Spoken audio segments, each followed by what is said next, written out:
You want to drive around Japan on a motorcycle or car? That's not that hard. You just need to have a driving license, and from there you have three options: the International Driving Permit, the Driver License Translation, or the Gaimen Kirikai. The easiest way is the IDP or International Driving Permit issued under the Geneva Convention after 1949. If you already have one, you're all set. If not, let's not waste any time with this one and on to the next. If your driving license has been issued in Switzerland, Germany, France, Belgium, Monaco or Taiwan, a driver license translation is enough. Since the end of March 2023, you'll have to make your translation request from the GAF website or ask a tour operator to handle it for you. Doing it yourself will be cheaper, but you'll have to go through the very long online form. During a roadside check or when buying a vehicle, you'll need to show the translation and the original driver license. The driver license translation is only valid for small stays, less than a year from the landing date. For longer stay, you will need a Gaimen Kirikai, for which the translation is mandatory.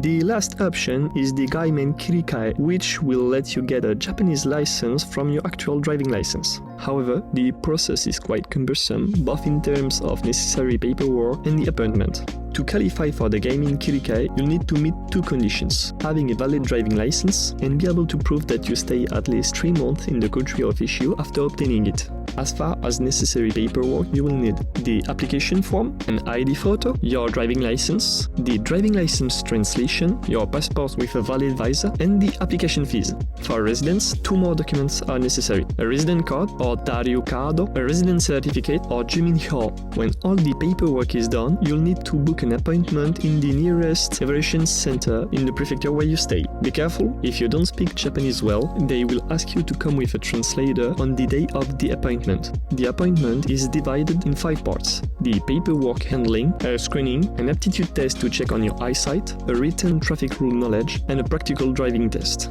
However, 29 countries are exempted for the 2 last tests. Only the 3 first points will be checked: paperwork, screening, and aptitudes. In those 29 countries, we find all the ones for which the translation is enough to drive around for small stays, but also UK, Spain, Canada, and Australia. The traffic rule knowledge test consists of 10 true-false questions that checks your knowledge about basic traffic rules and signs in Japan. You will have 10 or so minutes to pass the test, and at least 7 good answers out of the 10 questions are needed to pass it. The practical test is nothing more but a driving license exam. You will start with a 100-point score and you will have to finish it with at least 70 points.